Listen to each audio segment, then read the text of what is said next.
chance and then you blew it. That is the most absurd statement of the year. Nice. Nice. Oh, baby. I'm in my zone, I'm feeling it.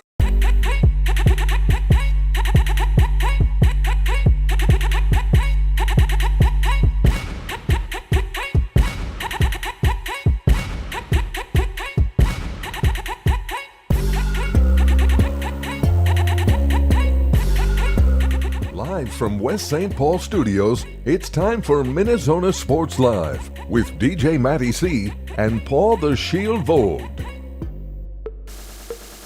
And this is MinneZona Sports Live. We are back. Yes, episode 279. Wow. Oh my goodness, that is insane in itself. But without further ado, I'm your host, DJ Matty C, a.k.a. Matt Callahan, a.k.a. Callie, a.k.a. Matty C, etc., etc., etc. And all the way in Granite City Studios in St. Cloud, Minnesota, Paul Voldy. Shield, what's going on there? Shield. You know, my week was going pretty well here up until the point I saw earlier today, thanks to you on that Mike Vrabel and diannarussini have been comfy and cozy together, apparently, hugging and holding hands. Oh, yeah, let's also remember the fact Mike Vrabel is still married and diannarussini is not his wife, last time I checked. So this is just a spark that I need to get through this week. Hopefully, we get things kind of straightened out here. But we're not going to be talking about it on the show because one way or another, diannarussini is always trying to stick her business where it does not belong and ruin our lives on the daily. But other than that, I'm doing great. So here we are. I didn't want to bring it up, but you brought it up, yeah, well, so I'll leave it like this. You said it very well, to be quite honest. And they've downplayed it themselves. Oh, you know, reporters and coaches hang out and stuff like that. But coaches and reporters don't share a hug, hold hands, and sit out on a pool with him no shirt on. She was wearing whatever. And that doesn't make sense to me. You see, that's why I have said on this show, you cannot trust diannarussini right now, especially you cannot. The whole thing with Aaron Rodgers last year and the Vikings and this and that. Was it a possibility? Yes. Did she force feed people? Yes. Does she hate J.J. McCarthy? Probably. So that's where we're at with that.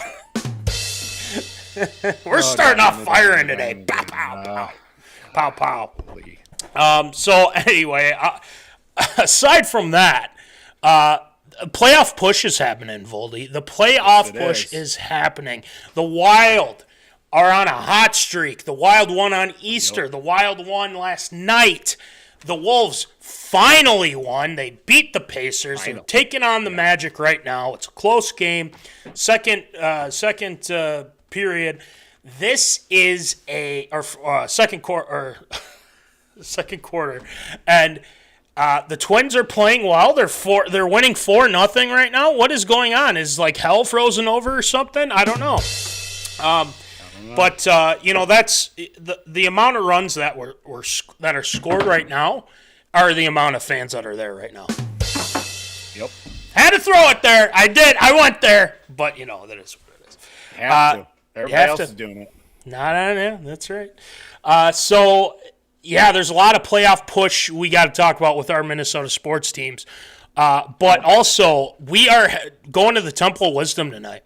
The Frozen Four is happening. We got some teams that are – there's going to be some really good games this weekend. It's going to be a lot of fun. Going to be fun to talk about on our next show, obviously.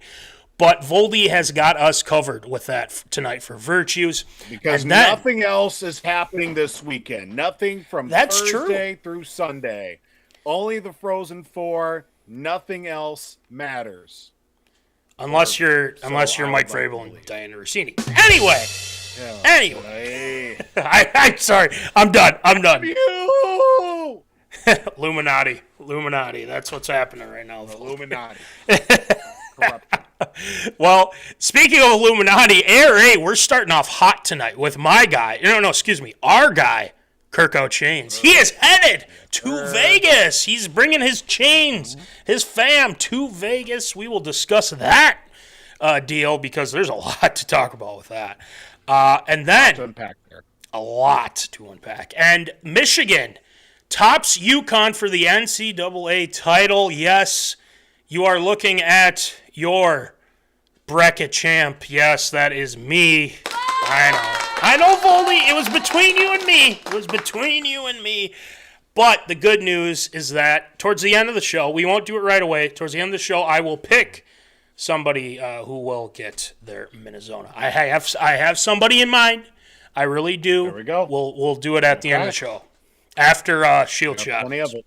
So next, the Tar Heels finally get a head coach. I thought the whole time it was going to be Billy Donovan. It was not. It was Mike Malone, who's right now commentator for ESPN. He's going to Chapel Hill. Crazy. So that is going to be interesting in itself. So he's going UNC. Should be interesting fit, to be honest. Angelreese, Voldy, traded to the Atlanta. Is it the Dream? I think, right? Yeah, Atlanta Dream. Yep. The Atlanta Dream. And, Angelreese is, she got traded for a bunch of picks, a couple first-round picks.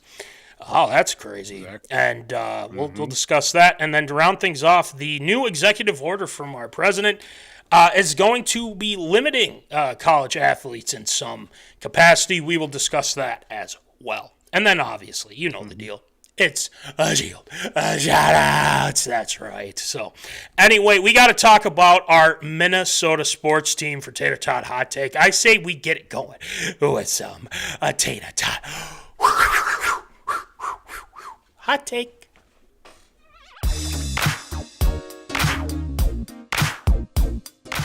Fresh out of the oven, it's Tater Tot Hot Take.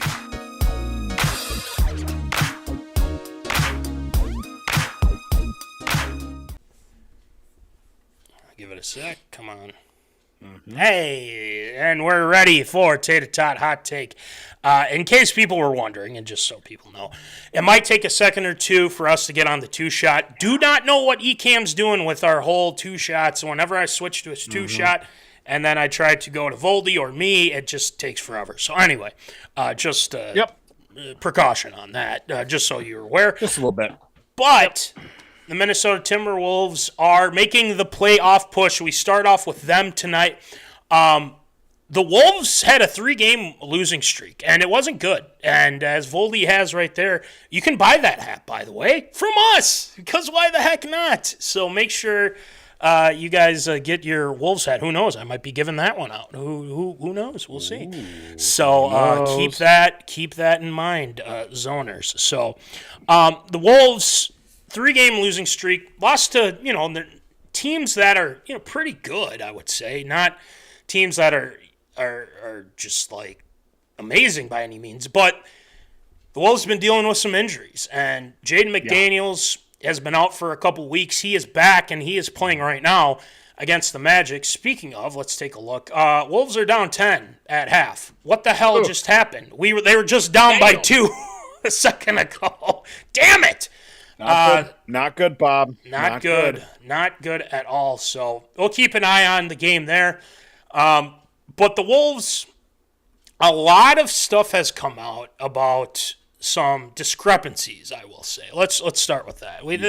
There's some discrepancies outside of the injuries. There just seems to be a lack of, for lack of a better word here, lack of motivation. I feel like they have had a chance to really help their playoff standing in these past few games, and they haven't lived up to that potential. Some of our guys on this team have been sluggish, to say the least. Gobert, you know what you're going to get from him. He's up and down all the time, too. And he's not playing tonight, by the way, so there's that to factor in. Wonderful. But we have our guy, Beringer, who is going to hopefully take over for Rudy here at some point. But Absolutely. the guys that really haven't, that need to show up is obviously our tribal chief, Naz Reid. Acknowledge your tribal chief. We're hoping that they can get in DiVincenzo, very inconsistent. Slow-mo, obviously, we know the deal with slow-mo, so we don't need to explain too much there. So guys just need to step up. Bones has to play a bigger role and everything along those lines. But Chris Finch had some things to say, and I'm going to ask you, Voldy, and the Zoners, if you agree with what Finchy has said. But he said this after the game against the Charlotte Hornets, who they lost to, a team that's been playing a lot better. LaMelo Ball's been playing really well, but they did end up losing to that squad. He says this: "It feels like we're a million miles away from the team that we can be and that we are. We've got to get back to the connectedness and our spirit.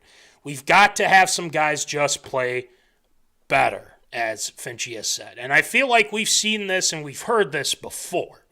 Voldy, my question to you and to the Zoners is this: What motivation does this team need? I know they're in the playoffs. They clinched. We're happy for them. And I have another quote from Mike Conley that I think you'll find interesting too. But what does this team have to do to end the season on a high note? The last game, I think, is this Sunday. And guess who's going to be there this Sunday? Kevin Garnett. Yeah, baby. Big ticket back in the house. Yes, sir.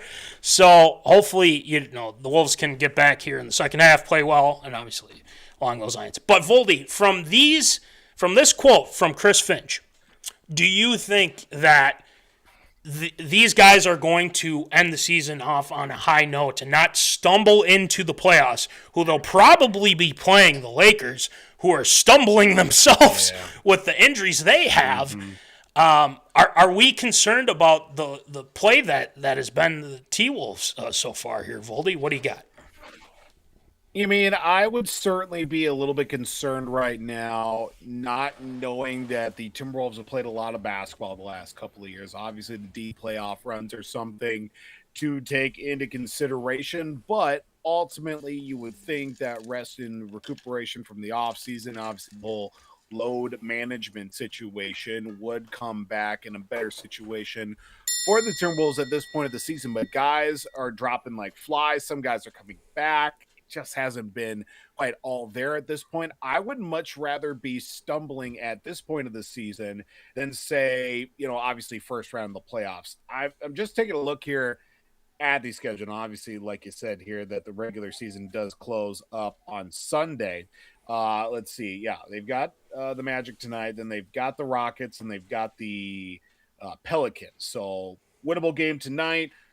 Tough game on Friday, and then winnable game on Sunday. So you win 2 out of the last 3, that, I'd feel a little bit better about that. But obviously right now, based off of Finch's comments, I think this is just a little shot across the bow to kind of wake things up a little bit. And obviously, like we were talking about with this wake-up call, could certainly hopefully work in that direction for the Timberwolves. But right now, it's not looking too good if you're down 10 right now at halftime against the Magic, who aren't exactly, world beaters of any kind. But you definitely don't want to lose a game against an Eastern Conference opponent when you're trying to get every valuable win as possible here before the end of the regular season, to at least hopefully better things off for your playoff positioning too. But right now, it's tough to say if it's going to be. I'm cautiously concerned, I think, is probably the term that I would go with. There's a little bit of concern, but you know what? Maybe one good half, one good quarter of basketball will turn things around here and get the Timberwolves rolling here in the right direction. That's the hope. Obviously, we're keeping our fingers crossed from this, but here's kind of my take on it, and, Zoners, let me know what you guys think from this. This team has the whole season either played really, really well or they've played really, really bad. I feel like we've seen this trend with this team a lot. And the issue that I find with this team is that there's not enough guys that have that drive during this regular season.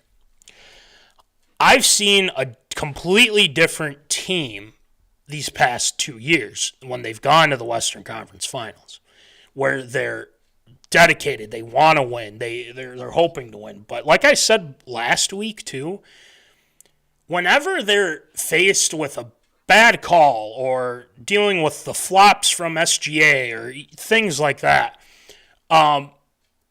they kind of shut down. They really don't. They just kind of stay down and they complain about it, obviously, but then they don't really do anything about it. It's like, guys, you have to keep playing this game. You can't just let one bad call or two calls get to you. And I think sometimes it gets to them. That's just the reality of the situation with this team, is that there's a lot of drawback when they get frustrated. They're guys that aren't putting in a full effort. And I believe Finch has called them out this season, too, about the lack of effort and stuff like that. This team, right now, if I were to put a panic meter on this squad, I'd put it at about a 65. A 65 that I'm panicking. The rest is, I'm confident that they can switch back on because I just don't know what this team. They can beat a team by 15 points that is relatively good. And then they could lose to a team by 15 that's not even in their atmosphere. And the Pacers, they finally took care of that 20-point win. That's fine. Like, I'm not counting how much they win by, but still, I mean, don't lose to the Pacers. They're not the team they were last year, obviously. So, seriously, this situation with the Magic obviously are trying to vie for some playoff positioning themselves in the Eastern Conference. But I still think, like you just said too, the Wolves are way above this team. Even without Ant, I feel like they should be beating this team now. Blanchero's a good player. I believe, is Jalen Suggs still on? Yeah, Jalen Suggs, Desmond Bane. There's some good players on here, but you should be beating these fools, man.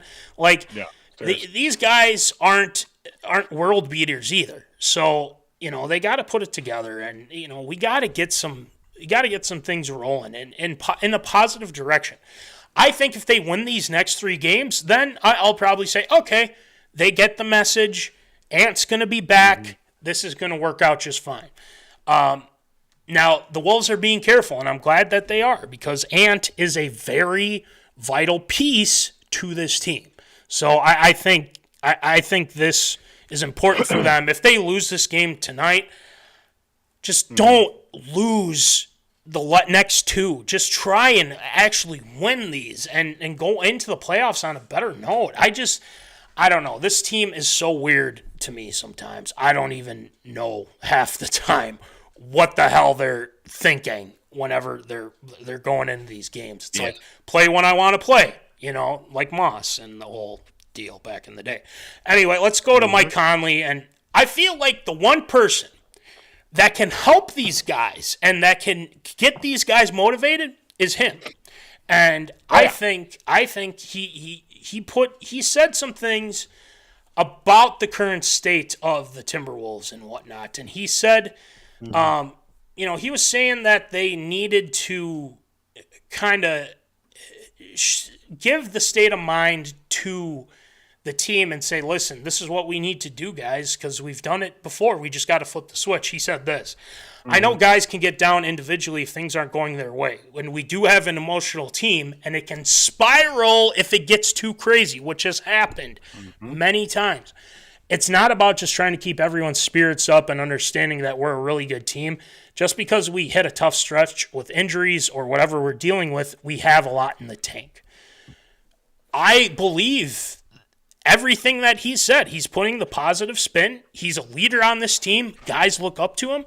And I think right now we need him more than ever to get these guys motivated. So Voldy, what are your thoughts on his comments about the squad? Does that give us a little bit more positivity with this team going to the playoffs? What do you think?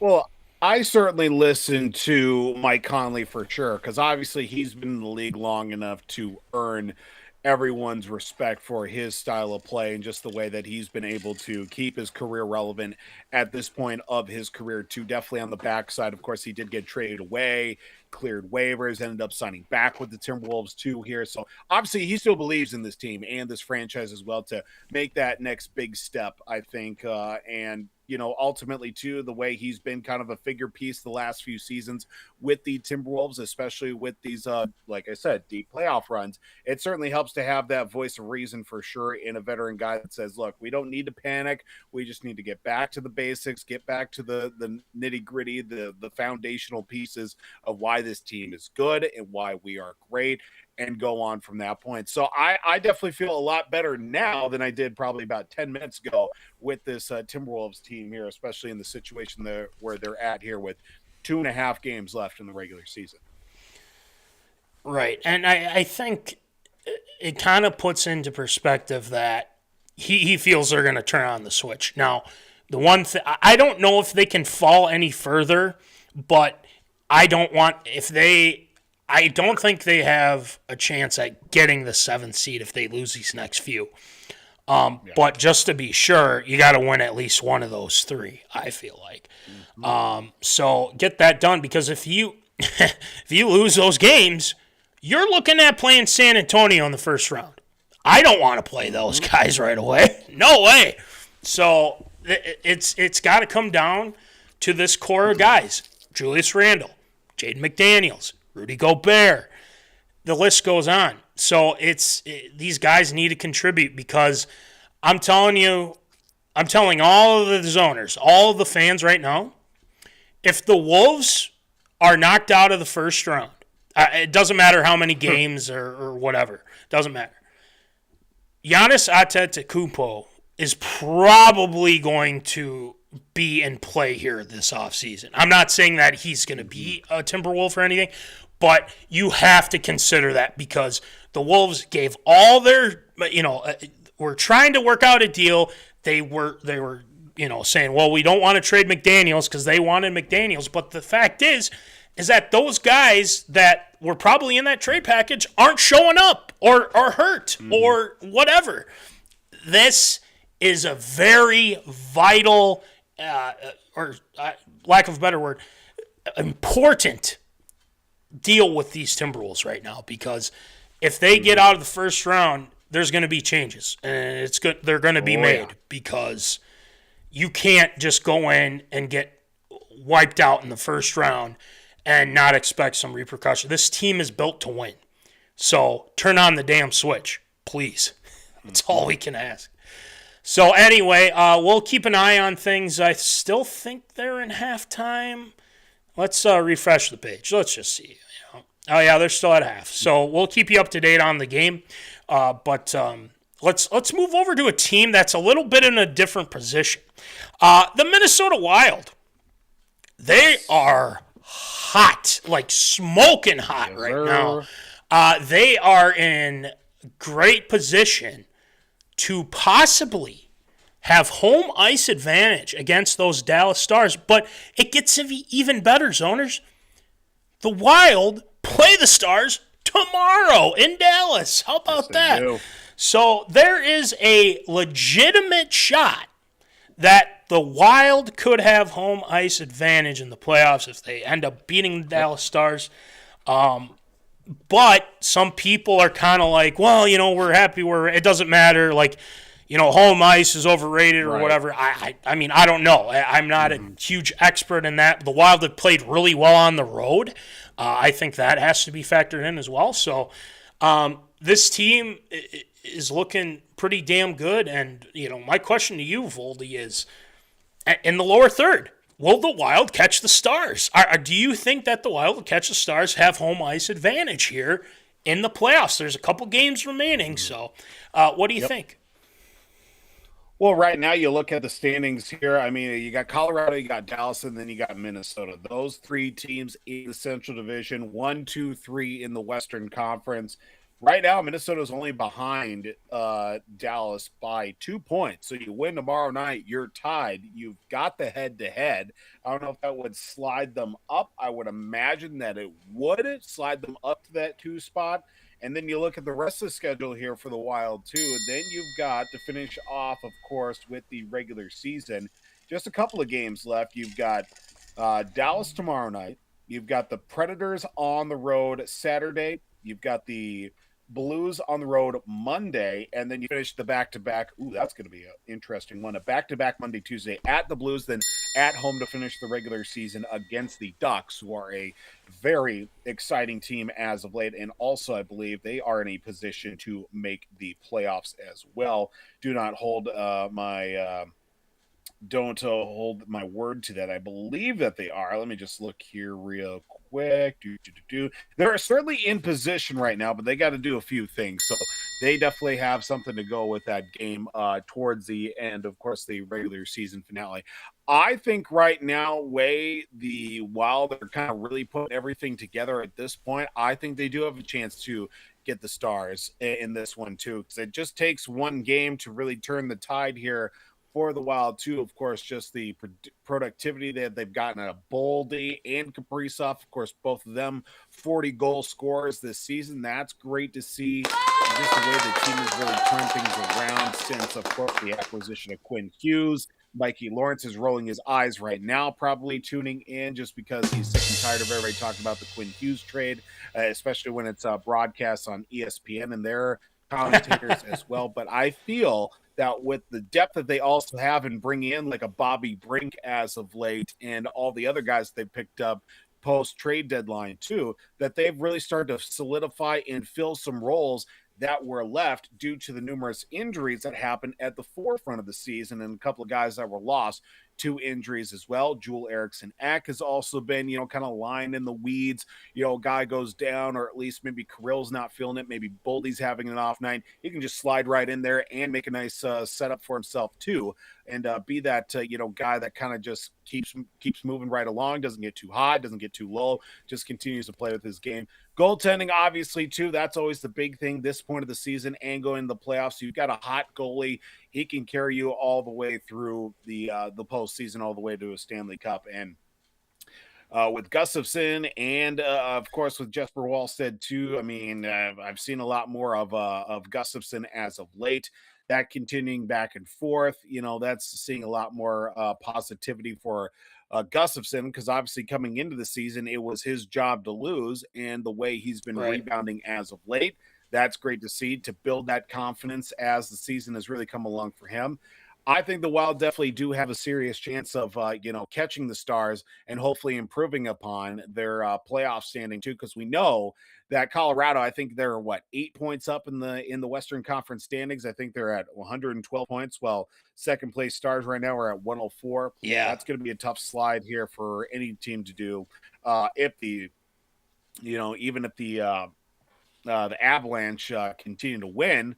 I believe if they win maybe one more game, or if they get another point out of their next couple of games here as well, that they'll lock up the top seed in the Western Conference as well. So that's going to be a tough sled for anybody to try to catch up on as well. But I think the Wild definitely have a serious chance of, taking down the Stars for sure. But it all starts with tomorrow night and getting that win against Dallas. Well, let's take a look at the last 10 here, too.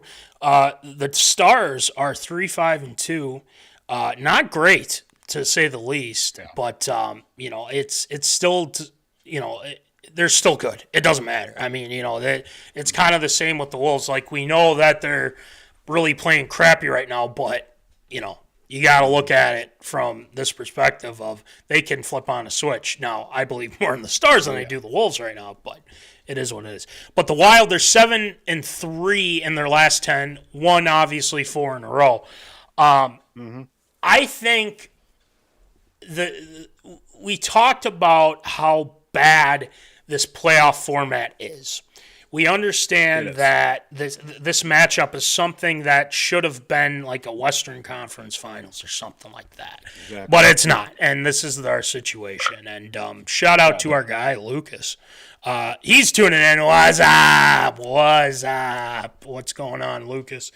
So I look at our team, and I got to say, and I'm going to say this on the show, Voldy, this is the most talented team I've seen. I feel like in the past couple years, or I'd say the past decade, to be honest, this team looks really good. I think this team is well suited to take on the Dallas Stars. Now, I don't want to discount the fact that hold on. There we go. There it is. The Minnesota. That's a hat. Yeah. Check it out. That is a MinneZona hat. I know it's the playoffs, baby. That's right. I know it's tough to see, but there it is. Okay, you can see a little bit of it. I think I might have it with me. I should grab it during the break. But anyway, that's what we got for that. So make sure you get those hats. Get ready for the playoffs. Why the heck not? But this team has shown that they can compete with anybody. And I know the Avalanche are good. Like, I get it. They're one of the best teams in the NHL. They've earned it and everything like that, whatever. But you look at this team and what Billy G has done, and people were saying it's just going to take some time. Just take patience. You got to get rid of the Kaprizov contracts and everything. Mikey Lawrence, but that Quinn Hughes trade has given people a lot of confidence for the Minnesota Wild fans, and not only fans and players, the organization in general. This team is going to be very good. It sucks about the whole playoff format. And Papa Callahan, Voldy, I was talking with him this past weekend. He's not a big hockey guy by any means, but when I was explaining to him what the playoff bracket, and he goes, why don't they just do 1 through 8? I'm like, that's what we've been saying on the show. That's what we've been saying. So stupid. Why did they ever change it? I don't get it. Like, do you think they can change it after the season? Do you think that they will at some point, or is it possible? No, I would hope so.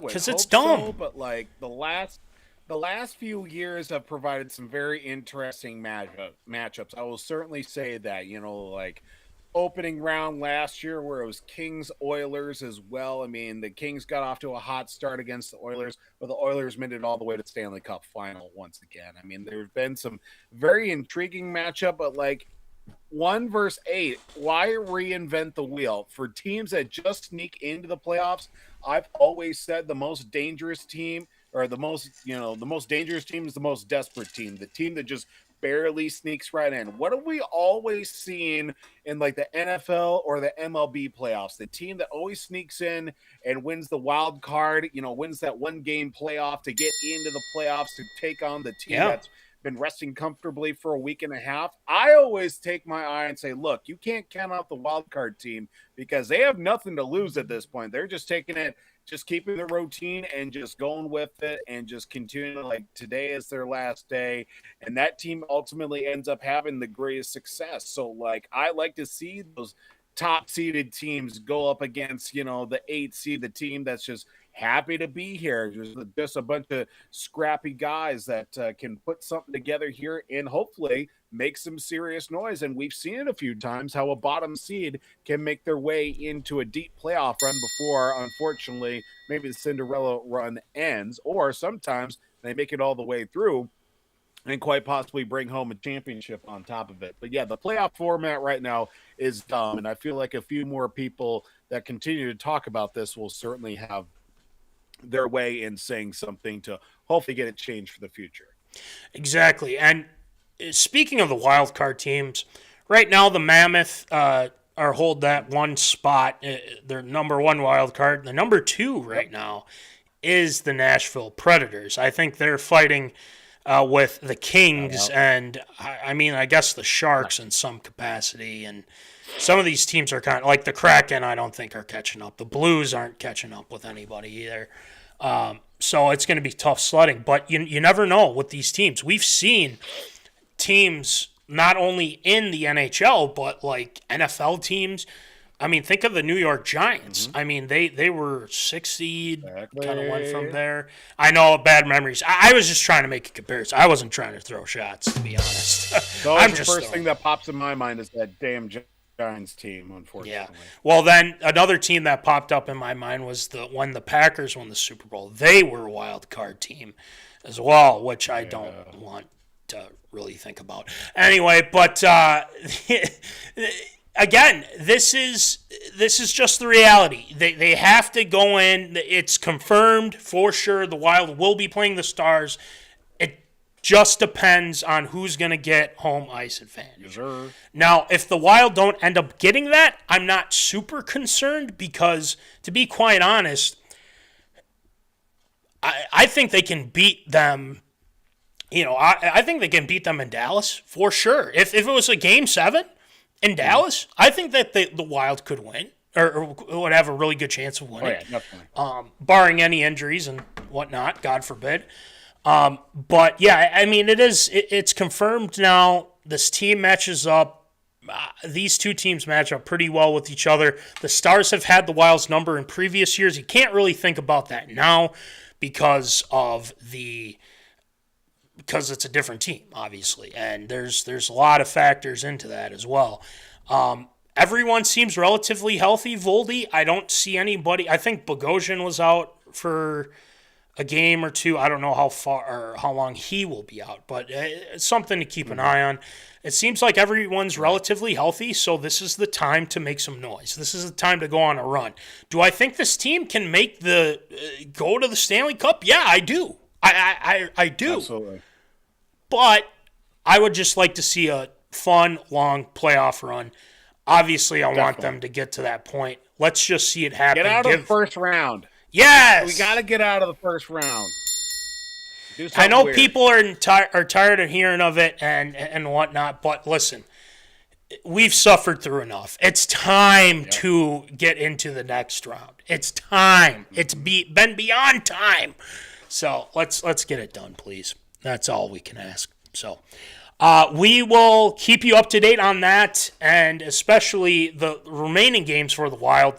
I feel like this has dragged on for a long time. The end of the season is just kind of a drag. It never really, it's always mid-April. It's like, God, I just want us to get to the playoffs already, for goodness sake. So we'll see.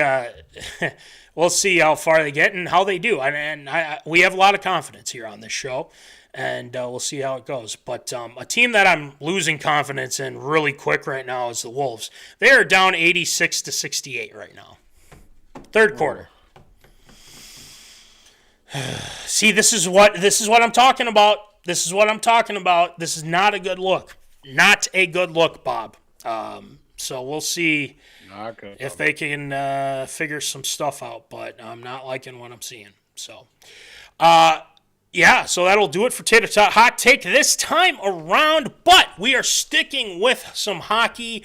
Voldy is going to preview for Virtues tonight the Frozenfour. There's some teams that are vying for that national title.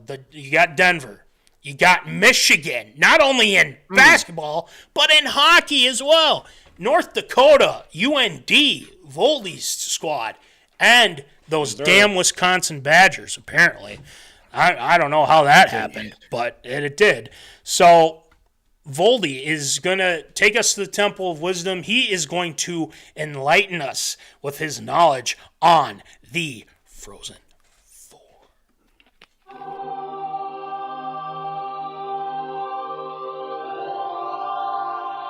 He has emerged from the Temple of Wisdom.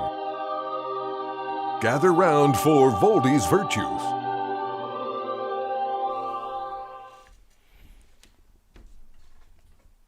And we are in the Temple of Wisdom. So it is the Frozenfour 2026. So Voldy, enlighten us with your knowledge. Well, with the 2026 Frozenfour set to take place in Vegas this coming weekend. Thursday will be the semifinals, with Saturday, of course, being the championship game that will take place from T-Mobile Arena in Las Vegas. There will be 4 teams that will be vying for one national championship. And believe it or not, the 4 programs are the 4 winningest programs in all of college hockey, with a total of 84 frozenfour appearances and 33 national titles. The semifinal matchups will feature former WCHA foes in the University of Wisconsin versus the North Dakota Fighting Sioux. Do not add me, do not cancel me for them being called by the proper name. With the second semifinal being the top seeded and top dominant squad out of the Big Ten Conference, that being the University of Michigan Wolverines against last year's last year's national champion,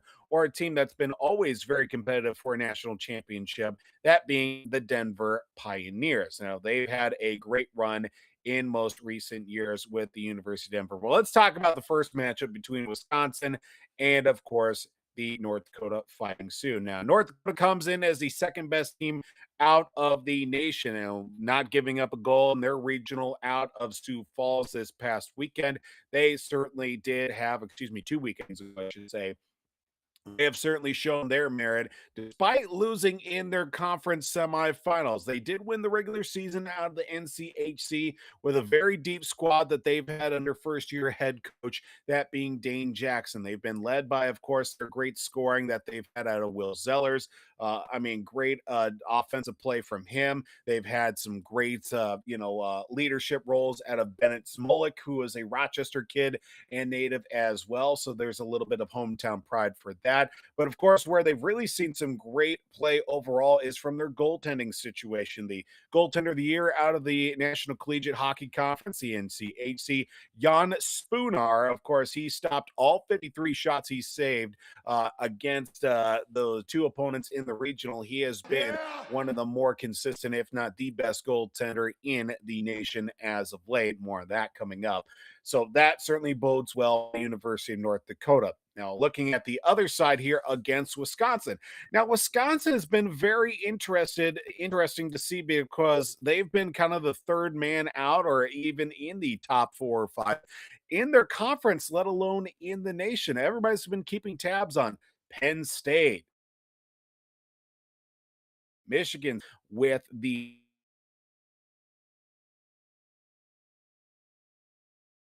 out of their ways. They got kicked out of the first round of the Big Ten tournament. In fact, they had kind of fight their way through to even get to the national tournament. Only 16 teams come through, but they got off to a good start there in the regional, that they defeated the Dartmouth Big Green, the ECA third period.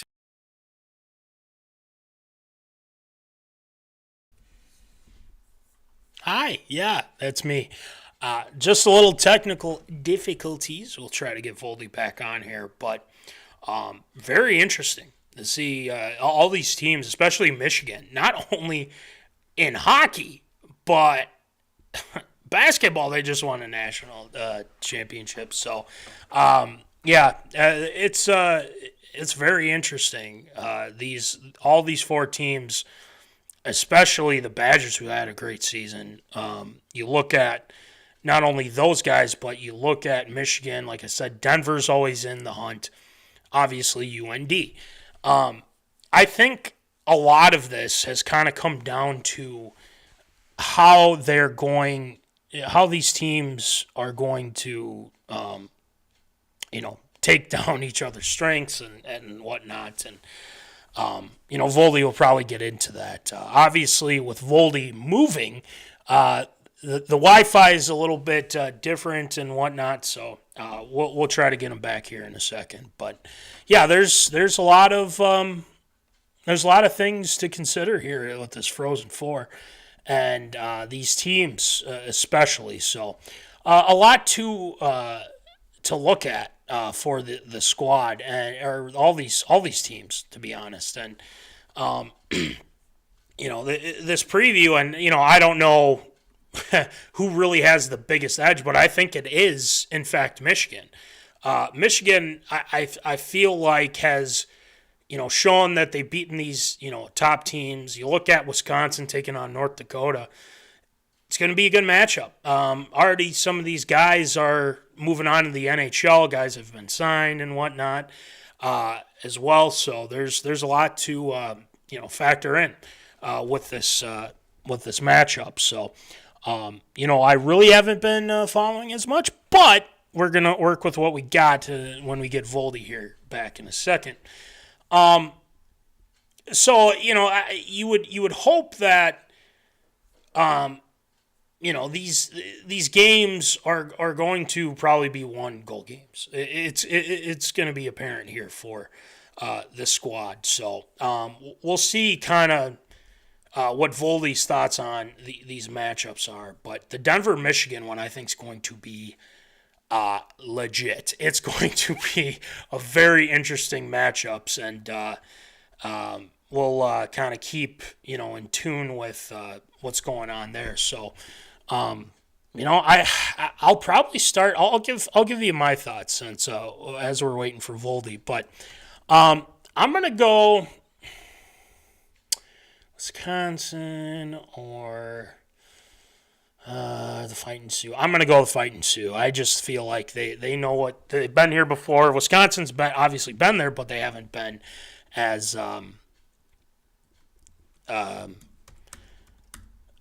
competitive. I feel like when they're in this position, I don't think they've been on this in this position for a long time. So we'll see kind of how it all pans out. But again, I think you find what you can get, right? You can use these.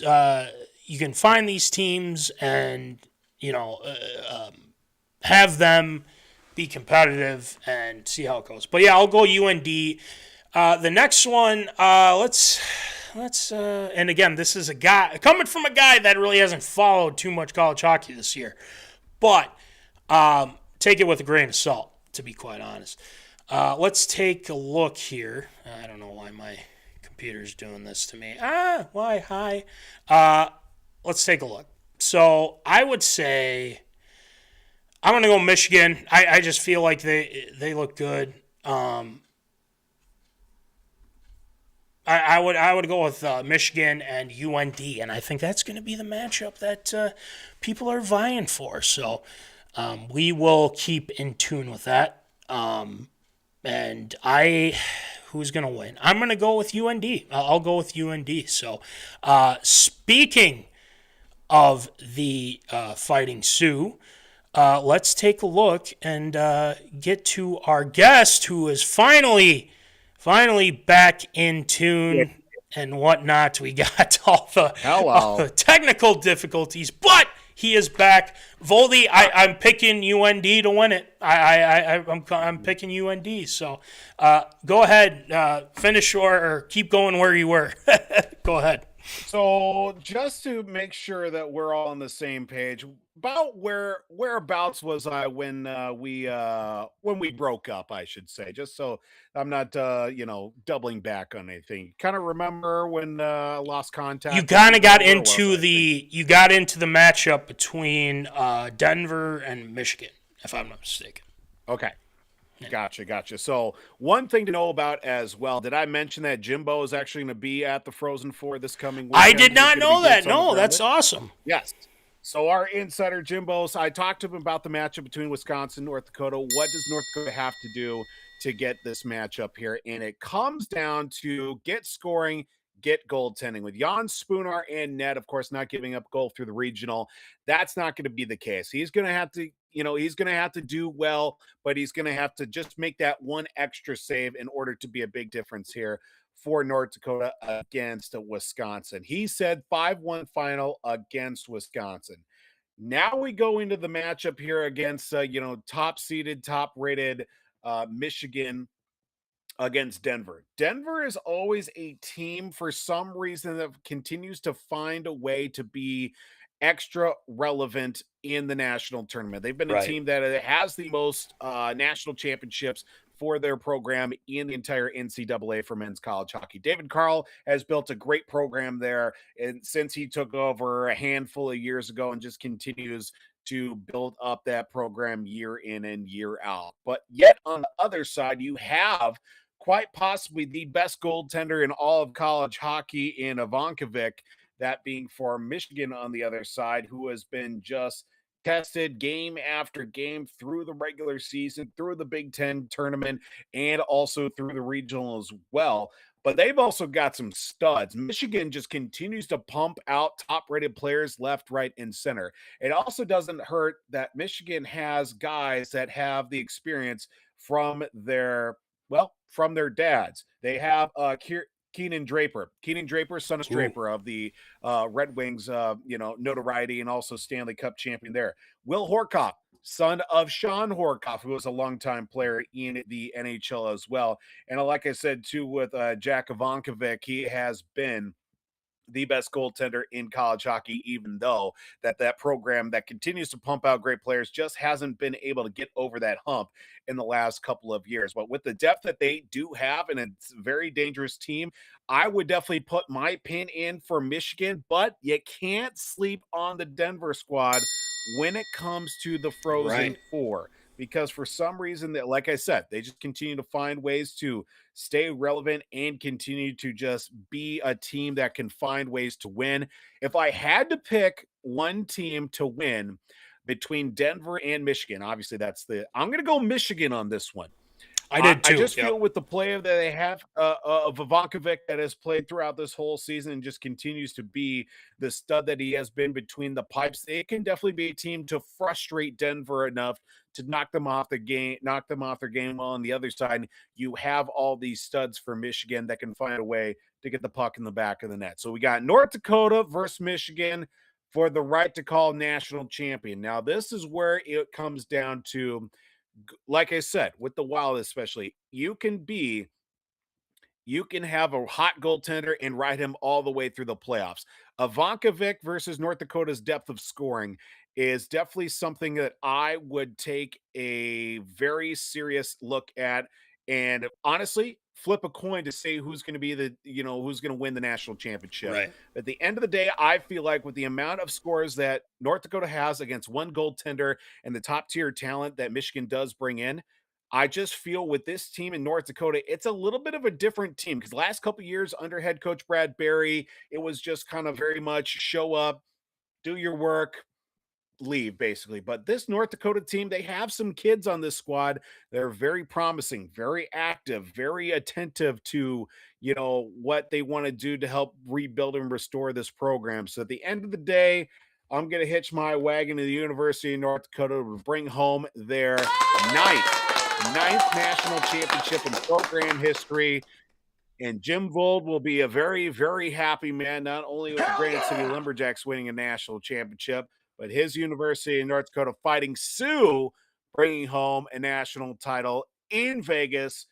I would not be surprised if Jimbo doesn't come back for a couple of weeks and just, puts down some roots in Vegas, because he will be a very happy boy at the end of the weekend for sure. University of North Dakota Frozenfour national champion. Been 10 years since their last national championship when they won it down in Tampa. So I'm hoping for the best here with a big pushing in all their chips to win a national championship out in Vegas. I'm going to go North Dakota for the national championship over Michigan. Final score, I'm going to say 4-2. Final score over Michigan. Sioux, yeah. That's what I did pick the Sioux as well, while you were dealing with your technical difficulties. So I'm going with the Sioux.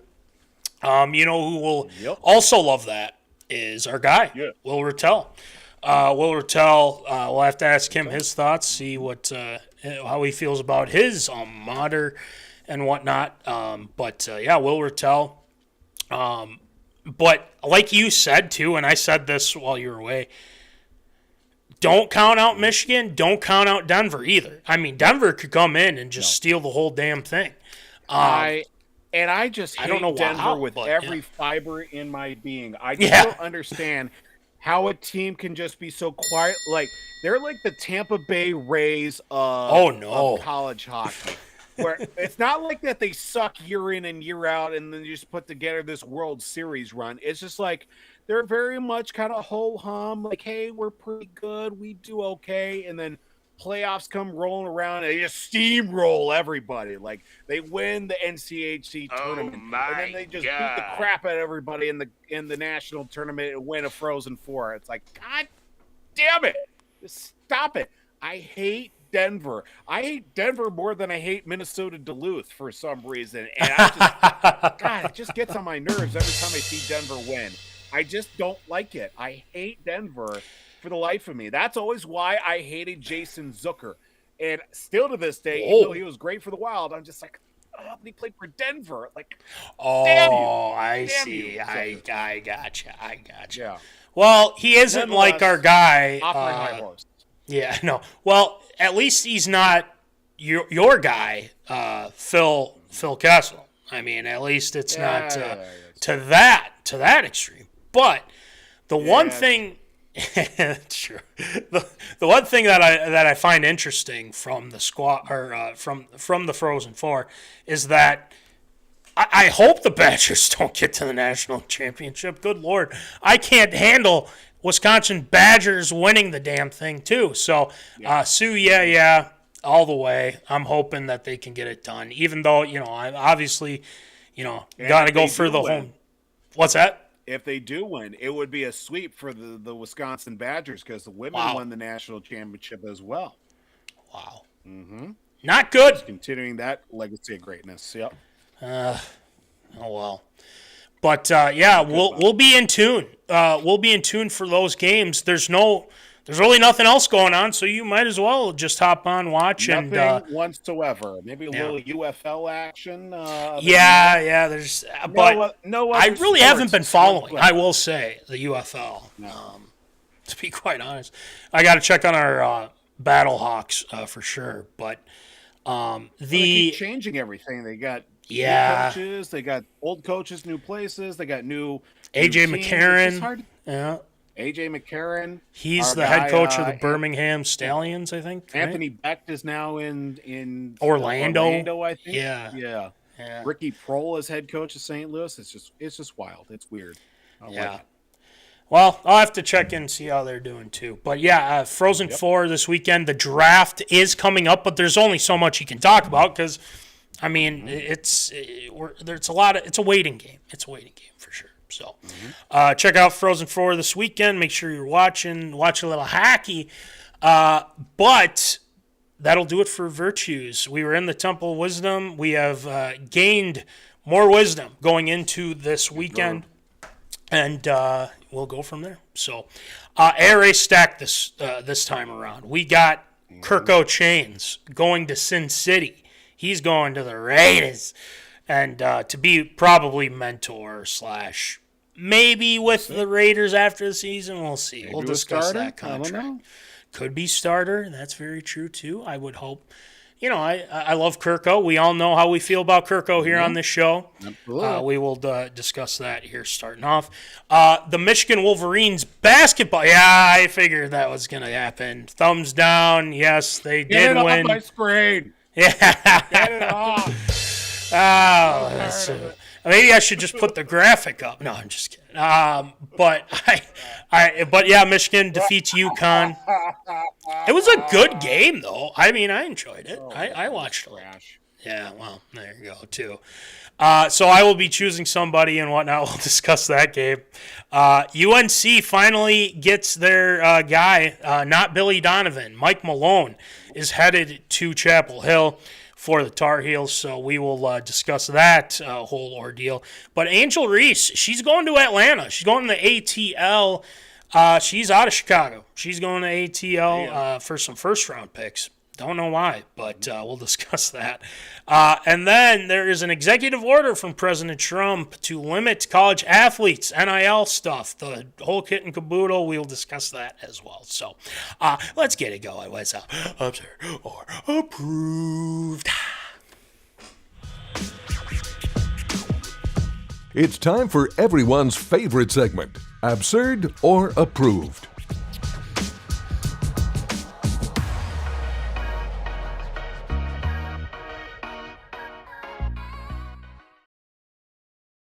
It is what it is. Come on. All right. It is time for Absurd or Approved. So, Voldy, why don't you rattle them off for us, please?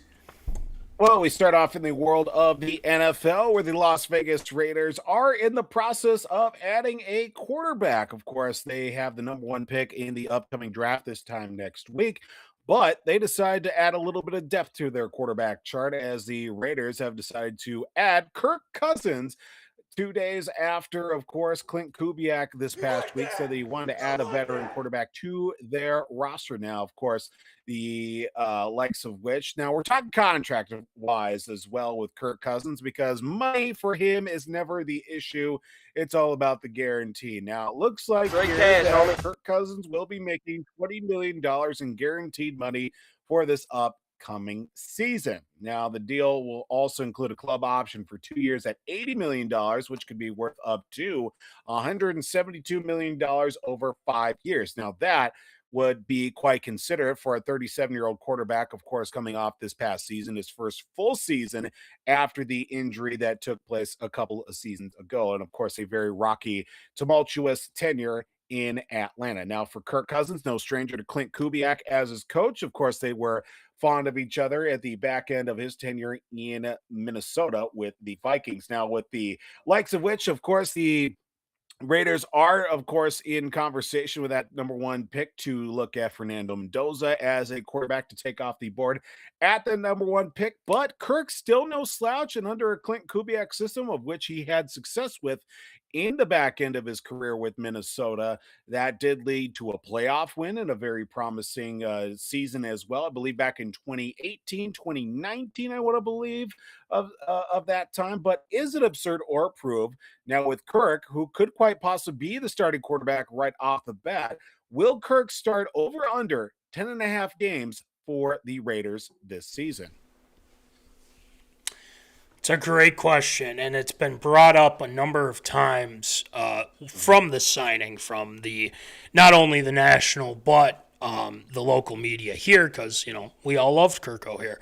Of course, this is an interesting situation, and apparently people have known this for a long time, that Kirk was going to go to Vegas. It just wasn't put out to the media because I would assume diannarussini was too busy hanging out with Mike Vrabel. Yes, I threw that shot. I did throw that shot. That's a low blow. That's rude. I know. I'm sorry. Not really. But anyway, I look at Kirko and how, like you said with the contracts, it's very interesting to me how he's been able to convince his agent, or whoever has been able to convince people of the guaranteed money and how it can benefit Kirk and whatnot. And so, look, get your money how you can. Like I understand that. Atlanta, I just feel like that situation turned sour literally after that draft when they drafted Penix. Oh yeah. That went south really quick. Kirk wasn't expecting it. Neither was was the rest of the Falcons organization too, but it's been quite apparent that Kirk has kind of dealt with some injuries himself, but he also hasn't played well either.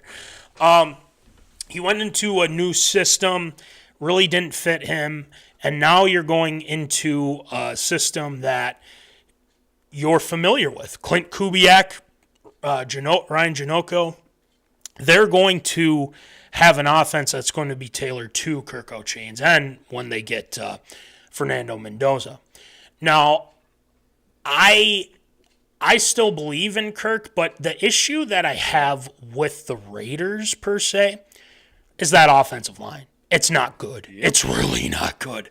And I think from the Raiders' perspective is that, look, let's just have Kirk out there, give Mendoza some time. This is from what I'm hearing. Like they're preparing to have Kirko Chains start right away. That's their anticipation, because they don't want to have a situation where they throw in Mendoza and then, it's like, well, you throw him to the Wolves, blah, blah. It's like, I understand that, and I get that. Obviously, us Vikings fans understand that with J.J. McCarthy. Right. But I think you have to look at the full scope of this and say, okay, you bring in Kirko, you do what you can with the offensive line. Kubiak knows what he's doing offensively, and I think they'll be somewhat successful. I don't know if they're going to be successful right off the bat, but I think they'll figure it out along as they go. So to answer your question, will Kirko Chains start over 10.5 games or over under 10.5 games? Oh. God, this is a tough one, man. This is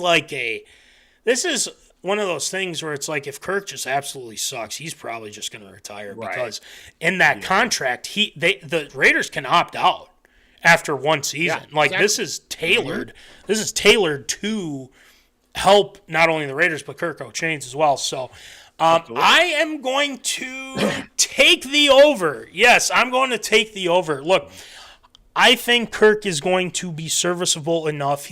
I think Kubiak's going to put him in situations that he's comfortable with, and he knows what to expect. In Atlanta, wasn't the case. You had a new coordinator. You had weapons, but they were decent at best. It wasn't Jay Jettas and Jordan Addison, I can tell you that. But yeah, I'm going to take the over, Voldy. I think Kirko Chains is going to start over 10 games for the Raiders. And he could possibly go into the next season starting again. Who knows? It's very possible at this point. So I'll take the over. Voldy, what do you got? Yeah, looking at here all the situations, I think this is an absolute win if you are Kirk Cousins. One, you got your money. Two, you've got a coach that is very familiar with your play style and will definitely tailor the offense to your style. You've got familiarity with the offensive coordinator, the head coach, and also assistant head coach Mike McCoy. Years ago, of course, they were together, I believe, in Washington during the early stages of Kirk's career. So it's going to be a very comfortable situation. You tailor that offense around Kirk Cousins, much opposed to the way the offense was in Atlanta, which is very not what Kirk was used to running in his time with Minnesota and basically throughout his whole career. This is an absolute win here for Kirk Cousins, and obviously you get if you obviously do go with the get him as the starter, and then you draft Fernando Mendoza to be the backup, or quite possibly the third guy there. I know they still have Aiden O'Connell as the backup quarterback, or at least on the depth chart right now. You throw in Mendoza. Obviously, do you want him to sit for a full season or be that backup quarterback to be ready at a moment's notice if and when Kirk does go and, stinks it up, that which he has done before?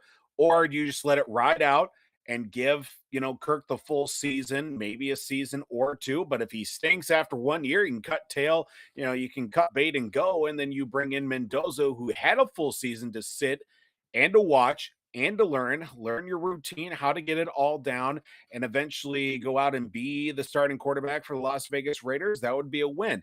I say I'm going to take the over as well. I think Kirk is definitely going to put up at least 12 starts here for the Raiders this season. I think this offense is definitely going to be much more suited to him than what we've seen the last few years. Saw a few more glimpses of life here towards the tail end of the season with the Falcons, who finished at 8-9 and yet still were in first place of the division, even though they were eliminated 4 weeks prior to finishing one game under. The NFC South is a complete joke to begin with, but nonetheless, I'm going to take the over. I think it's got my stamp of approval. Kirko will start 12 games this year for the Raiders. Oh my God, Kirko, chill. Kirko, chill. We'll see. I think this pairing, though, between Mendoza and Kirk is perfect. I swear to God. Yeah. These guys are like two peas in a pod. Same personalities and stuff like that. It's going to be interesting because, the Raiders are kind of like, more, they're very gruff and just very more violent. These guys are probably two of the nicest guys you'll ever meet. I mean, it's just that simple. So we'll see how it all turns out. So I'm happy for Kirko. I truly am. Yeah. So, all right. Next one, Voldy. Well, we come to the world of college basketball as for the first time in 26 years, a team from the Big Ten has captured the NCAA men's basketball national championship as they defeated the Michigan Wolverines defeated UConn on Monday night. And that would make it, of course, a national championship for the University of Michigan. First time since 1989 and first deep run that they've had. Of course, they've had a few Final Four appearances since then with the Fab Five, the John Beilein era that they had with a couple of runs here towards the back end of the 2010s. But all came together with 5 transfer starters and, of course, led by the likes of Dusty May, taking down what could have been a dynastic run here for the University of UConn with Dan Hurley and, of course, the squad that he brought in to the national championship. Of course, with Michigan now being the number 1 team in the nation and being the best that they had since about Thanksgiving and all the way through. There's a few things you can look at here. Of course, with Michigan having this great run that they had with this transfer portal team that they had with the 5 starters coming from other programs that they were last season with Dusty May in his second year as head coach at Michigan. Then you look on the other side of the floor, then you have Dan Hurley, who won back-to-back national championships. This would have been their 3rd national championship in 4 years, but sadly it came to an end there. Where do you see here? Is it absurd or prove that Michigan's win is more beneficial than the devastation of UConn's loss with this national championship that was won on Monday night? Well, quick update. The Twins are up 7-1 on the Tigers. Who is this team? Honestly, I don't know who this team is. But they're playing well. Bailey Ober's pitched 5 innings, 4 hits, 1 earned run, 2 strikeouts. So I don't know what's. I think the Tigers aren't as good as people are making them out to be right now. So we'll see. But it's still very early. It's very, very early. So. There's only 4 people in the stands right now, so yeah. The fan goes wild. Yay. Catching strays tonight. Catching strays, and I love it because they deserve it because of those damn bullheads. But anyway, back to the national championship game. Listen, I picked Michigan because there was a lot of people that I know. Yeah, go ahead. I'll give the booze. A thumbs down, I get it. But listen, this game was very fun to watch. It was a great matchup between 2 really good teams. Dan Hurley. It was only good to watch because you picked Michigan to win. I know, but it was a good game in general. I mean, come on.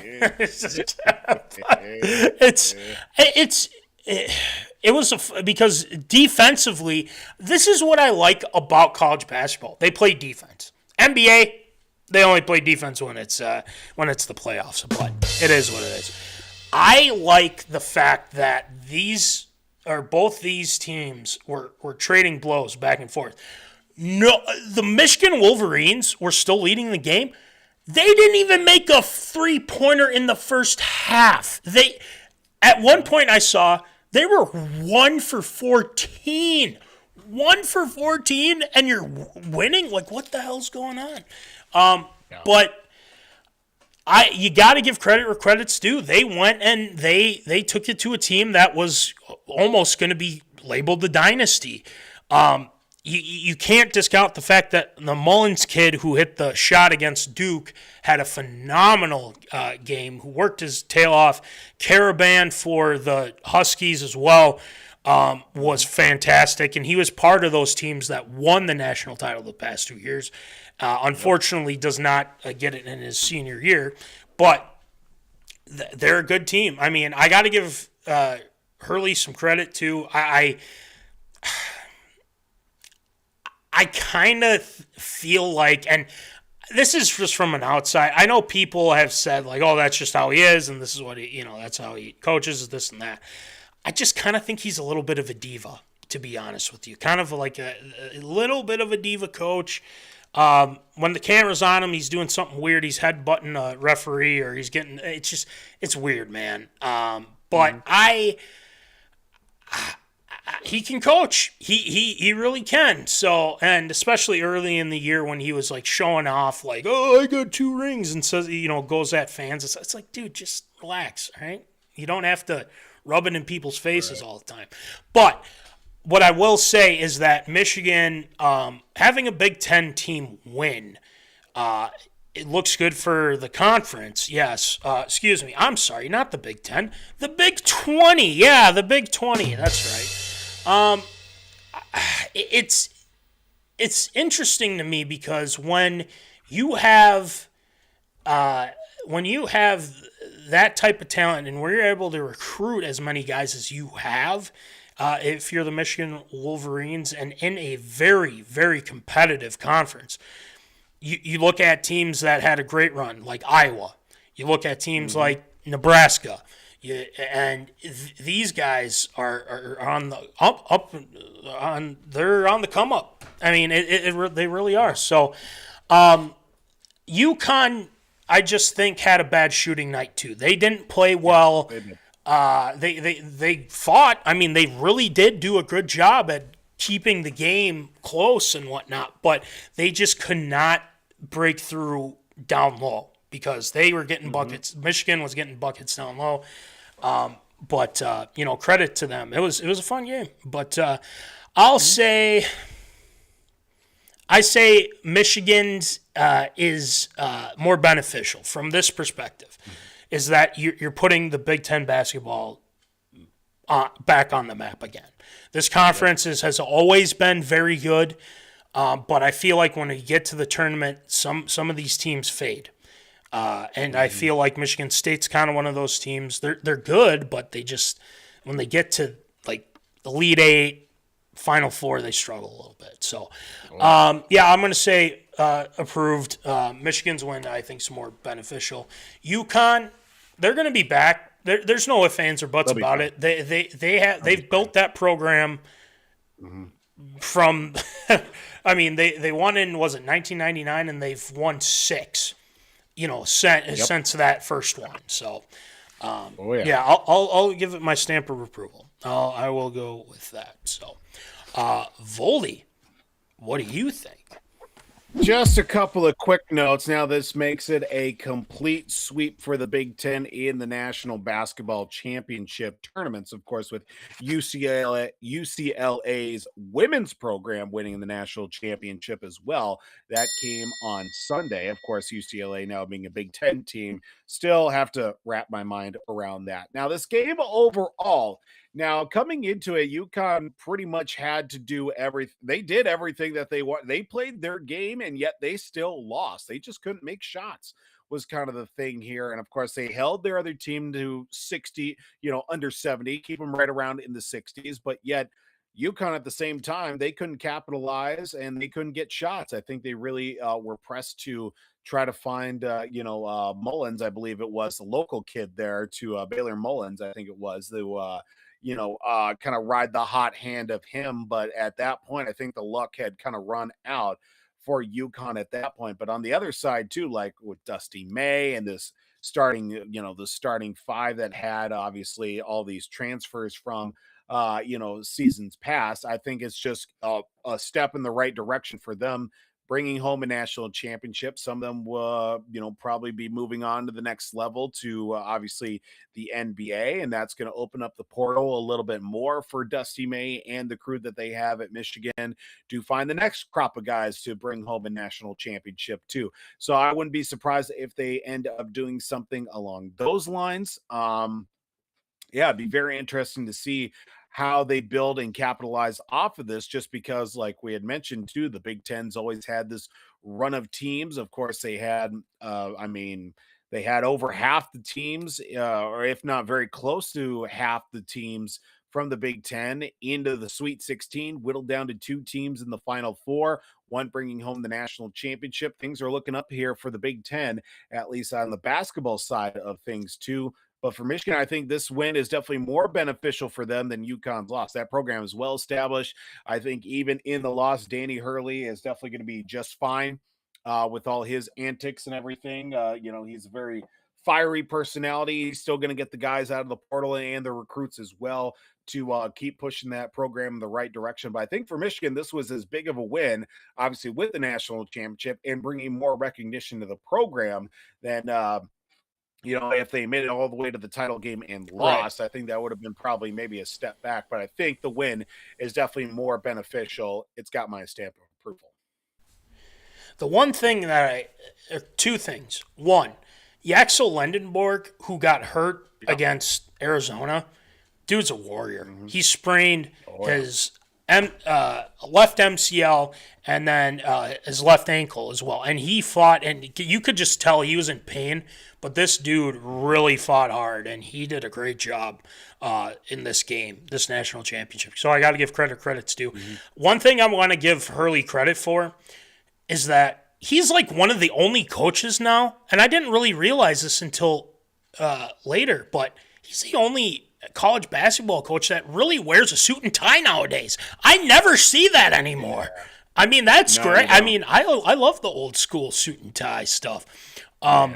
Whereas guys are just wearing coaches are just wearing the pullover, the quarter zip. Pullover or dress pants or whatever. Yeah, which, I mean, I don't hate, but I don't know. I really like the old school look. I really do. So my fat ass ain't wearing a suit anytime soon. I gotta be business casual. Yeah. Oh, it is what it is, I guess. All right. Next one, Voldy. Well, sticking in the world of college basketball, the University of North Carolina has found its search, and a very dark horse candidate will be the next head coach for the Tar Heel men's basketball program, that being longtime NBA head coach Michael Malone, most recently a champion with the Denver Nuggets a few seasons back, over 500 career wins in his 12 seasons as head coach in the NBA, will be taking his talents to Chapel Hill. Stop if you heard me, a former head coach at a professional level will be taking his talents to Chapel Hill, and hopefully better results for Mike Malone other than the start for another coach in Chapel Hill, North Carolina after their first season. Now Malone here will be inheriting, of course, the program that was letting go of Hubert Davis, who after just a couple of seasons with the Tar Heel program was let go of his position after a first-round bow out of the national tournament. Now for Malone, of course, the way that college basketball has run these last handful of years in the NIL era and the transfer portal era as well, with all the willy-nilliness of guys leaving left, right, and center. With Mike Malone now being head coach for the Tar Heels, will UNC be able to improve from their first-round tourney exit next year with Mike Malone being his head coach? Well, there was a lot of dysfunction when Mike Malone was fired. Yeah, he was fired by the Nuggets. Yes, yeah. And there was a lot of just kind of leadership issues and whatever else. I think the front office was involved, and hence why they let him go. But I look at this hire, and I kind of scratch my head a little bit. I really thought Billy Donovan was the front runner for this job, and it would make sense from that perspective, but apparently it wasn't. The question is, can he bring in the recruits? Because UNC basketball hasn't been the same since our guy Roy Williams has been around, especially when he was coaching the team. Now, that is the big question nowadays, the NIL, and I know we'll probably talk about this later on with the executive order and all that stuff, but I just don't know. Sometimes when guys come from the NBA down to college, they don't necessarily have the same success, and vice versa, to say the least, with college going to NBA. But I don't think it's going to happen right away, because you're going to still have some recruits that will probably transfer over, or there's going to be some recruits that are kind of left over and be like, well, I got to stay here, and this is the deal. The question is, can you adjust? And The big question is, can you beat Duke? That's always going to be something that they also have to consider. I mean, Malone's this is a position that you got to win, and you got to win pretty quick. So, but I think this is going to be a lot of time. It's going to take some time because you got to build that back up, because people that are looking at the Tar Heels now are like, well, they're not as good as they used to be. They're beatable. We can beat them. So you got to change that narrative a little bit. So, right. I think they'll make the tournament. Maybe they'll win a game. I don't know if they play a less superior opponent. But I'm going to say absurd. I think it's going to take a little bit of time before they're back to that national status of being dominant. So I'll go with absurd for this. But there's some positive signs that this can all work out. Right? It's UNC. They usually find ways to, come back from being bad the previous year. I mean, I wouldn't say they're bad. They just lost in the first round, but they need to be better. I mean, they're built to win national titles. So Malone's got a tough job ahead of him. That's for sure. So, Voldy, what do you got? Yeah, this is an interesting one. Just the way that college basketball is kind of transitioning to kind of a professional style league as well, with obviously free agency through the transfer portal and just guys that are obviously making money, but also playing basketball to make it to the next level. It will certainly help to have a coach that does have that pedigree of being a professional coach at the NBA level. Obviously, he's going to get the guys that'll definitely be able to play at the next level, but definitely know how to navigate the waters of how to bring guys in, how to gel with the team. Of course, X's and O's on top of that. I could see this as an opportunity to maybe course correct a little bit for this program that has been, they've still been competitive for sure. But when it's come to obviously the ACC tournament and also the NCAA tournament too, it's been tough sledding for North Carolina the last handful of years. Not for a lack of effort. They've had the guys, but ultimately piecing it together and trying to make a run is where they've, fallen short, unfortunately. I'd love to get our opinion and thoughts on North Carolina's hire from C Money, C Moore. He's a Carolina guy. Would love to see what he thinks about Michael Malone being named head coach for his Tar Heels too. But you know what? Will they improve from their first round exit? You know what? I'm going to say yes. It's got my stamp of approval. I feel like this could definitely, it's not going to be, national championship right off the bat there for Malone, but I feel like getting out of the first round, maybe get to the Sweet 16 will definitely be a step in the right direction here to hopefully draw more attention and definitely garner a lot more of those big names to come to North Carolina, at least hopefully improve from the last handful of seasons. They need it because those fans, they don't wait. They really don't. So they don't. They do not. So, all right, next one, Voldy. Well, a surprising move here out of the WNBA. The Chicago Sky have traded two-time All-Star coming into her third season this coming year, Angelreese, to the Atlanta Dream for first-round picks the next two drafts in 2027 and 2028. The Dream will also receive second-round swapping rights in 2028. Now, the rebounding leader the last season, averaging just over 12.5 rebounds per game, Angelreese will be heading to the Atlanta Dream here. That will definitely be looking to garner a little bit more recognition, with the Chicago Sky being kind of faltering the last couple of seasons, even with the drafting of Angelreese, have yet to really fully put everything together. Now, with Reese leading the league in double-doubles last season while putting up 14.5 points per game, definitely would be a fresh start for her, and also joining the likes with Alicia Gray, who finished fourth in MVP voting, and Ryne Howard as well. Now they will certainly have a much added boost for the Atlanta Dream to hopefully make something out of it for an upcoming season. Now, the long and short of this situation, 2 first-round picks for a MVP type caliber player if she can get her game going even further in a new franchise as well.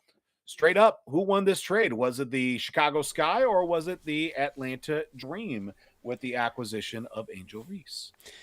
let me just start it off by saying this. The Chicago Sky fleeced the Atlanta Dream. Now, Oh, yeah. I look at this from the perspective of how she handled herself this past year. Especially her comments that she made about her teammates, about the organization. I don't want to go through the same ish, so this is a perfect. Let's let's just read it for what it is. She said, I'm not settling for the same shit we did this year. We have to get good players. We have to get great players. That's a non-negotiable for me. I'm willing and wanting to play with the best. This is a person that doesn't think before she speaks. She just, whatever's on her mind, she's just going to say it without the repercussions. Look, you are, no matter how you're perceived with the public, fans, whomever, you are going to have a camera on you at all times, and whatever you say, people are going to latch onto.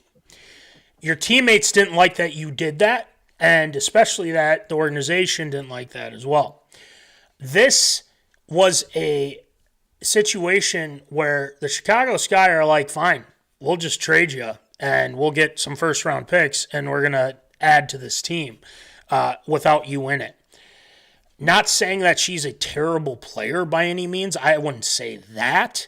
But what I will say is that the whole rebound thing, me bounds, as people have said, and including my sister, who's not a fan of her as well.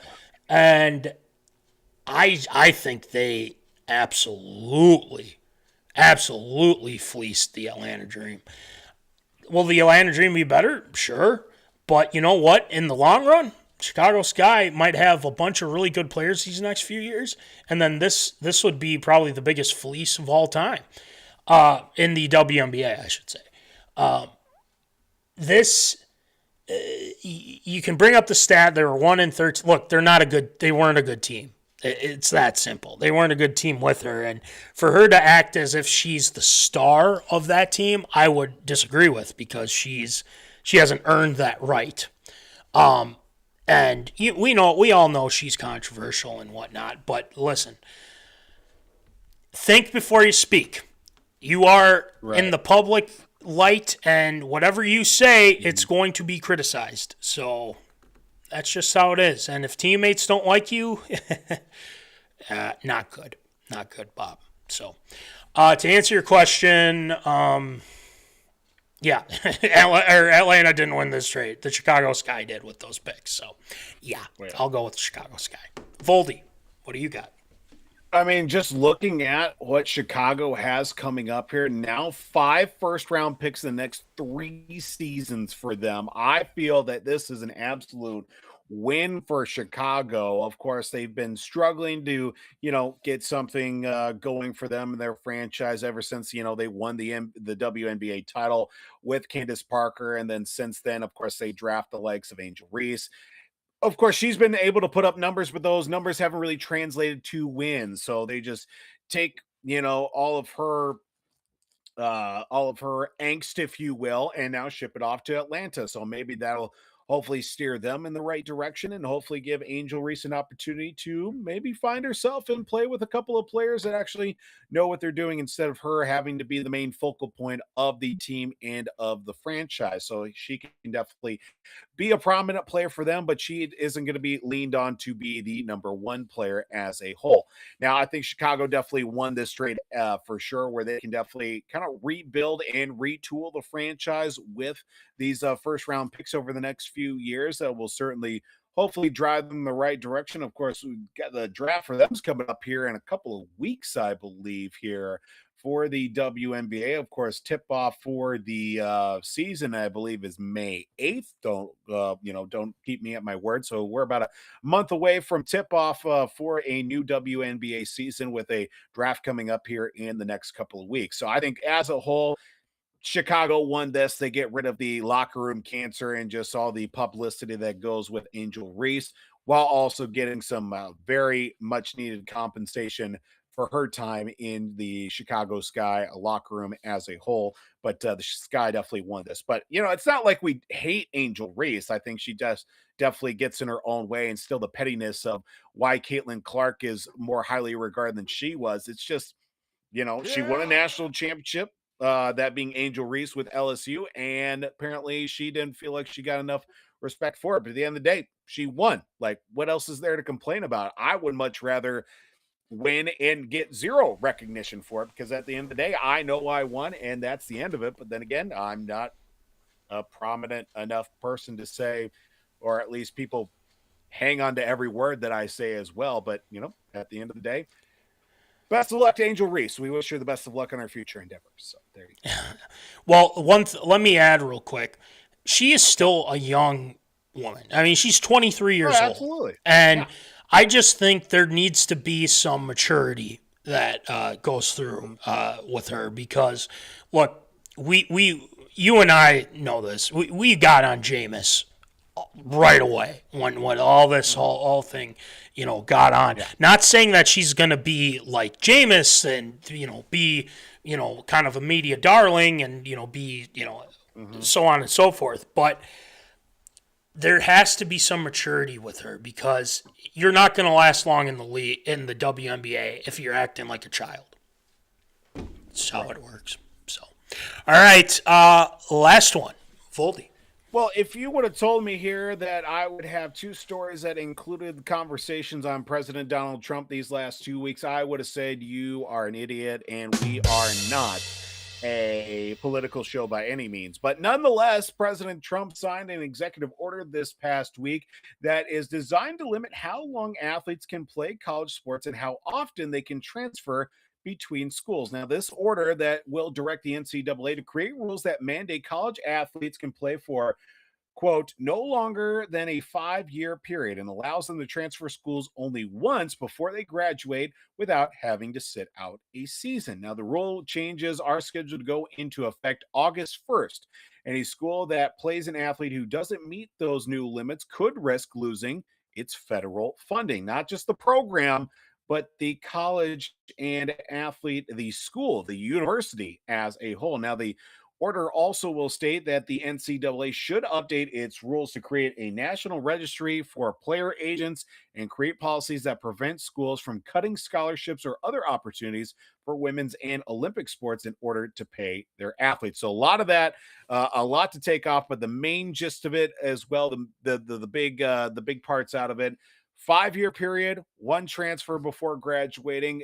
Is it absurd or approved? Will this executive order start the change for college athletics where athletes can only transfer once before graduating, and that being in a 5-year period? So no longer are we going to have 6th, 7th, 8th. One guy coming to college football this year, he's going into his 9th season of college football. Yeah. We talked about that. I remember that one. Weeks ago. Yep, up in Montana there. But will we start to see the change for college athletics with this executive order going into effect here in a couple of months?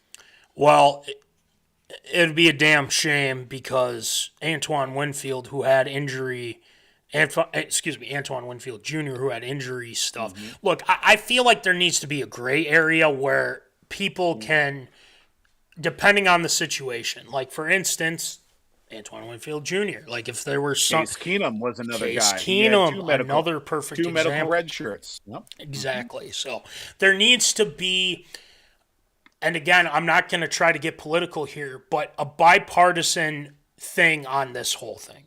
Because in order for this to work, and if it were to be something along the lines of making this a little bit more doable, because I don't understand, I don't know why you would be limiting one transfer. I feel like if you went to 2, I would understand that. Maybe there has to be like a specific thing that has to happen or whatever, like it's just not a fit or something like that. I agree with guys always transferring different schools because of NIL money, whatever. But there needs to be something to where they can work on specific things that has been haunting this whole NCAA thing for the longest time. I mean, it's that simple. And I just look at this, and I think there's going to have to be some modifications, per se, for this. Now, the 5-year thing, I don't necessarily disagree with that. I think there's some, there's some wiggle room with that. But I also know, too, that this is going to change before August 1st, meaning that there's going to be changes to how they feel about said things. So I don't think that it'd be smart to, limit this, but limit it to a point where it's doable and it's acceptable for college athletes is all I'm asking. So, to answer your question, I would say this is just a start, and I think they're going to have to make modifications to this because there's a lot of questions that need to be answered in regards to this whole thing. So I will say I really can't go approve or absurd with it. I'm going to go right down the middle. I'm going to just leave it as we'll see what happens. So, Voldy, what do you got?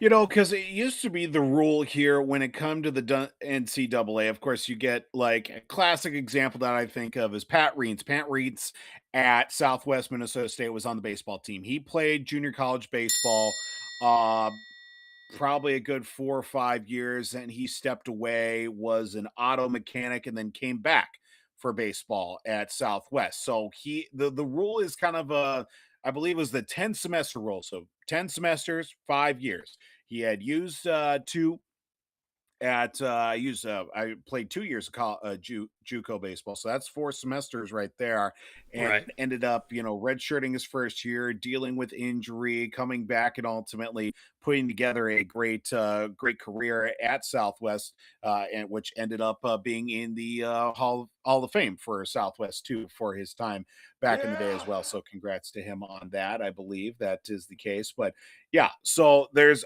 I'm all in favor of the 5-year thing too, but again, extenuating circumstances, medical red shirts, things of that sort, and that's where that 5th year really comes into play too, with that hopeful medical red shirt that he can still, or they can still be able to use that.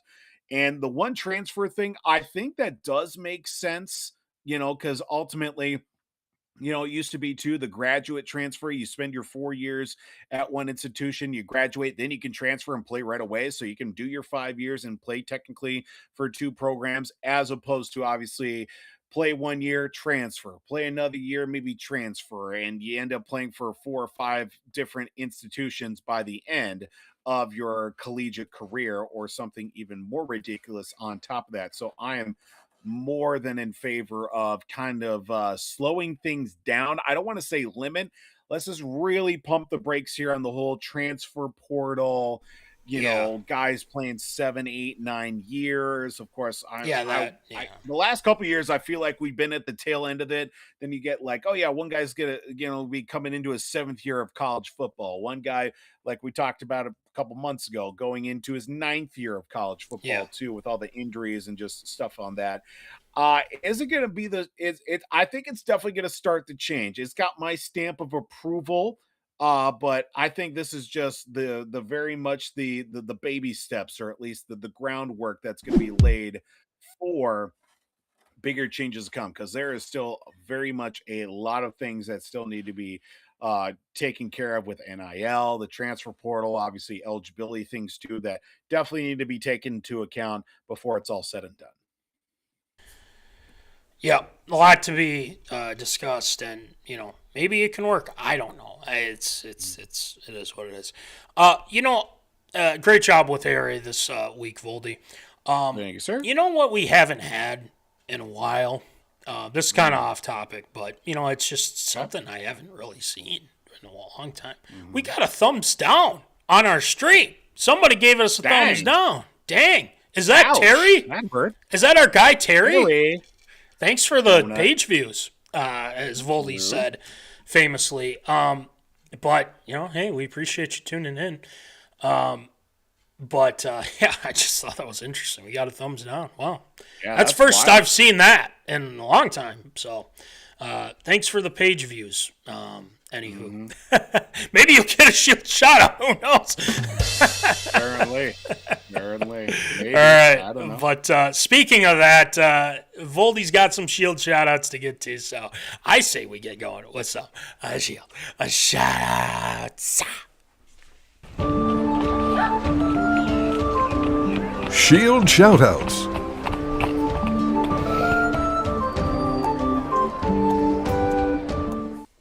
All right, Shield, who ya shouting out tonight?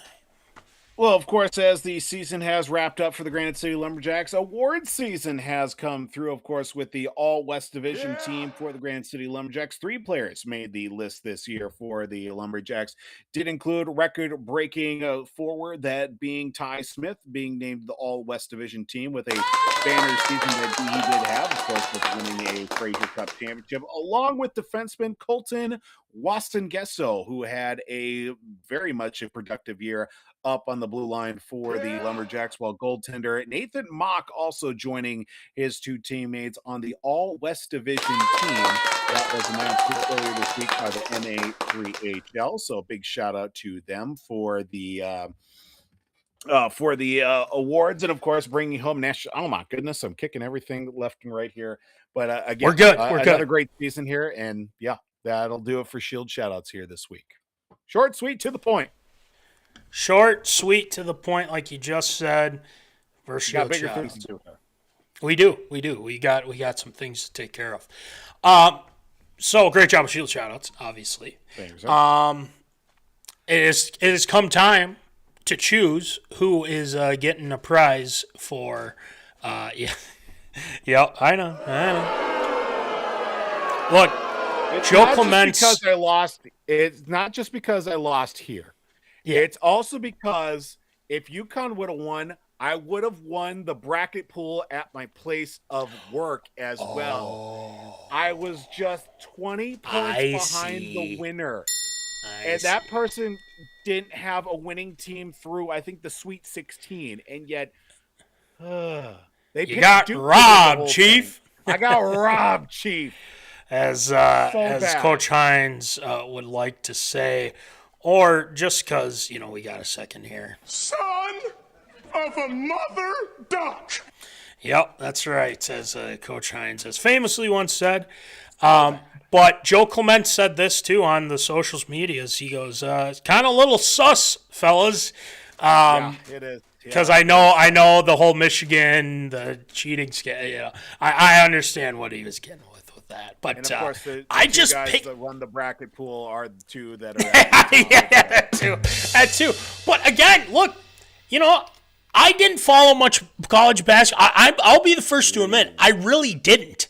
Like this is just something that just kind of went. Like Hunt's picked Florida, both his brackets, and he's been probably watching more college basketball than I have. I don't know. It's just, it's just fun. It's fun. We had a great time. That's why we're picking somebody. So, the person that I am picking, I am actually going to give away a Quarterzip. The reason why I'm doing that, this person has been with MinneZona since the inception in Granite Falls. Okay. He is a coworker of mine that. Unfortunately, somehow, in some way, I think somebody yoinked his sweatshirt.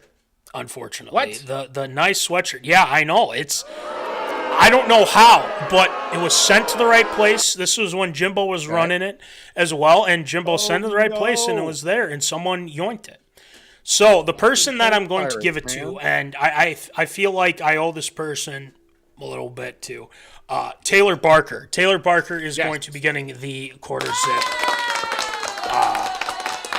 for me winning the pool. Look, this is when we're doing these bracket challenges, and especially if we're doing like fantasy football or pick 'em, we're gonna pick somebody to win it. I mean, I don't want to just sit here and just be like, Well, I got all these hats and stuff like that, but I'm not going to give it away because I'm a greedy son of a bitch, you know? No, I'm not at all. So we're going to give it away to the zoners. This is for the zoners. Spread the love. So shout out to Taylor. We'll your hands than it is in ours. So exactly. That is well put, Voldy. So congratulations, Taylor. We'll get you that stuff, and we'll finally get that going for you. So with that being said, too, like I said, with the merch, guys, we got plenty of merch. We got sweatpants. We got the Quarterzips. We got the hats. You saw the hats before. 5-year anniversary hats still available. We still have a couple of them. And we still have the ones that have been kind of flying off the shelves. People love them. The one that is escaping me. There it is. Yes, the Gophers. No. There you go. Gophers, Wild, Vikings as well. And we have the secondary Vikings colors. We've got the North Dakota colors as well. Voldy knows all about that. We got the hunting caps, the OG hats. Let us know. We got the stickers as well. We got all sorts of stuff. Winter caps. We got it all. So make sure you check that out. And shout out to National Fleet Graphic for the stickers. Shout out to our guy, Will Rattel, W2 Performance, www.w2performance.com. Make sure you check out our guy there. He's probably going to be watching the frozenfour here with UND. And shout out to our guy, Troy Stoudemire Jr., TLS Performance, our favorite Gopher for sure. And make sure you check out his stuff. And check out the Popcorn Bucket List, Nick Dahlhoff, and Rhino Myhrberg as well. Omni Entertainment. Make sure you check out our guys over there on all the latest movies, on all the reviews, the whole kit and caboodle. Make sure you check out our guys over there at Omni Entertainment. And that's going to do it for episode 279. Wait, yeah, 279, right? If I'm not mistaken. 279, yep. Thank you. Gosh, you know, it's just, there's so many episodes. I can't keep track. It's crazy. But shout out to everyone that's been tuning in. We appreciate it. Twins are still up 8-4 now. I don't know how this will go. But Valdez did not have a good outing, so maybe it was a blessing in disguise. But at the same time, a lot of season left. So Wolves did end up losing, but they just got to get healthy. You got to get healthy. And I think it's concerning, but we'll see how it plays out. The NFL draft is coming up, ladies and gentlemen. We'll be getting going on some of that stuff because there's a lot to talk about with our Minnesota Vikings. So we'll keep you up to date on that. So thank you for tuning in. And as always, remember, folks, a game in the zone. Holla.